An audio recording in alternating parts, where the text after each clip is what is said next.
ज्यादा पसंद आ रहे हैं टू व्हीलर से। सुमित बताइए क्या कहती है इंटरेस्टिंग रिपोर्ट। देखिए, एक पार्ट तो इसका ऑटो है और दूसरा पार्ट एग्रोकेमिकल भी है, उस पर भी हम बात करेंगे। लेकिन पहले ऑटो वाली रिपोर्ट देखें आप। FY21 के लिए उनको लगता है कि ट्रैक्टर स्पेस जो है वो ज्यादा बेहतर है। टू व्हीलर में शायद उतना दम ना बचे और थोड़ा प्रेशर आता हुआ दिखाई पड़े, लेकिन ट्रैक्टर का पोटेंशियल अपसाइड उन्हें काफी ज्यादा दिख रहा है। उनको लगता है कि इन दोनों सेगमेंट में अगर प्रेफर करना हो तो टू व्हीलर को आप छोड़ें और ट्रैक्टर के ऊपर फोकस करें।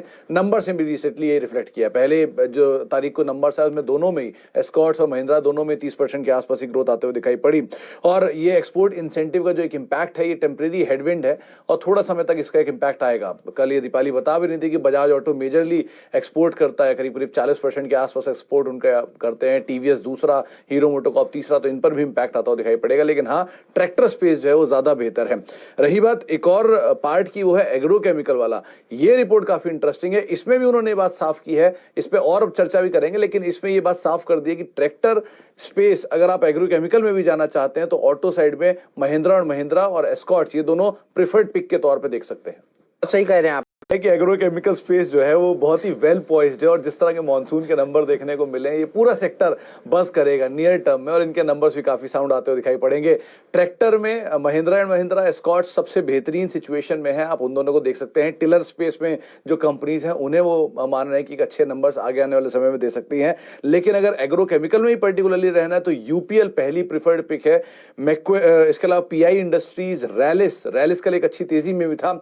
सुमितोमो केमिकल एक नया प्लेयर है और एक स्ट्रांगली सभी बड़े फंड्स के अंदर पोजीशन होल्ड करते हैं। इसके नंबर्स गोइंग फॉरवर्ड और बेहतर होते हुए दिखाई पड़ सकते हैं। और साथ साथ बेयर क्रॉप साइंस, ये 5 स्टॉक एग्रीकल्चर स्पेस में और 2 स्टॉक ट्रैक्टर में महिंद्रा और एस्कॉर्ट्स, ये 7 स्टॉक के ऊपर मैक्वेरी मानता है कि अच्छे नंबर्स आने वाले समय में देखने को मिल सकते हैं। सही बात है, बस पर है। सुमित बताइए क्या कह रहे हैं ब्रोकरेज हाउसेस। इनफैक्ट सबसे बड़ी रिपोर्ट भी जेपी मॉर्गन की तरफ से है, जो कि करीब 2450 रुपए के टारगेट्स जुबिलेंट फूड्स में आ रहे हैं। आपने 2250 की बात कल की थी करीब लास्ट शो में, और वहां से अब 200 रुपए और अपसाइड ब्रोकर्स देख रहे हैं। फंडामेंटल टारगेट्स हैं। उन्होंने भी वही बात रीटिरेट की जो कल बात हुई भी थी इस चैनल पे कि जो गोइंग फॉरवर्ड नंबर्स हैं वो काफी साउंड है। अब तक की सिचुएशन, इतने टफ सिनेरियो में भी उन्होंने नंबर्स इतने अच्छे दिए हैं, वो अनुमान से ज्यादा बेहतर है। कमेंडेबल जॉब मैनेजमेंट की तरफ से की गई है और सिचुएशन पहले के मुकाबले काफी बेहतर होते हुए दिखाई पड़ रही है। उनका ये भी मानना है कि जो रिकवरी पेस है वो लग रहा है कि जुलाई अगस्त तक कंप्लीट हो जाएगा। सितंबर अक्टूबर तक आते आते अपने प्री कोविड लेवल्स के आसपास दिखाई पड़ने लग जाएंगे और साथ साथ ईपीएस के जो अपग्रेड्स हैं वो भी आते हुए दिखाई पड़ रहे हैं। तो 2450 के टारगेट है जेपी मॉर्गन के और जो रेटिंग है वो ओवरवेट की है। एक बड़ी इंटरेस्टिंग चीज ये कि 1900 के आसपास के टारगेट्स इनके होते थे, वहां से धीरे धीरे 2100 और वहां से 2450 के आसपास ये टारगेट्स लेकर अपने आ गए हैं। मॉर्गन स्टैनली की भी रिपोर्ट है, लेकिन मॉर्गन स्टैनली अपने टारगेट्स को 1900 पे मेंटेन करने एक लंबे अंतराल से, उन्होंने टारगेट्स में कोई रिवीजन नहीं किया, लेकिन ओवरवेट रेटिंग है और उनकी कमेंट्री भी उतनी पॉजिटिव है जितनी जेपी मॉर्गन की है। उनका ये कहना है कि इबिटा बहुत ही टफ क्वार्टर में उन्होंने दिया है और उसके बावजूद इतनी बेहतर नंबर्स आते हुए दिखाई पड़े हैं।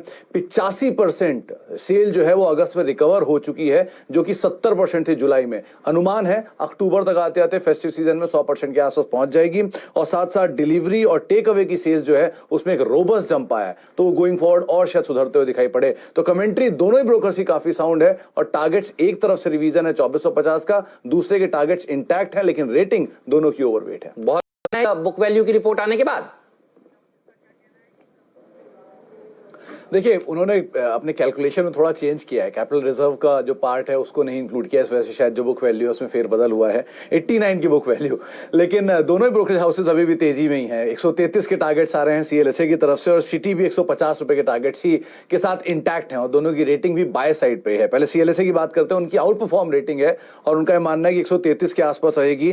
89 की जो बुक वैल्यू है वो अनुमान से थोड़ी नीचे जरूर आई है, करीब 147 के आसपास उनकी कैलकुलेशन कह रही थी और 89 के आसपास की रिपोर्ट आई है। लेकिन हाँ, ये सिचुएशन पहले के अनुमान से थोड़ी कम जरूर है, लेकिन उनको लगता है कि नहीं, ऐसी सिचुएशन आनी नहीं चाहिए। मैनेजमेंट एक बेहतर बुक वैल्यू दे सकता है, बेहतर डीलिस्टिंग प्राइस दे सकता है, उन्होंने नहीं दिया, वो बात अलग की है। लेकिन 89 से 128 के ऊपर वो ये मान के चल रहे हैं कि शायद बुक वैल्यू आते हुए दिखाई पड़ेगी।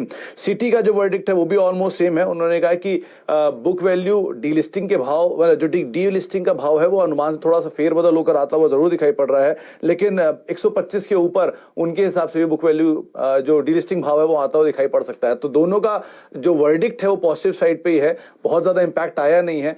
ऑन एन एवरेज दोनों को अगर मिला के देखेंगे तो 140 145 के आसपास के टारगेट्स अभी भी वो मान के चल रहे हैं।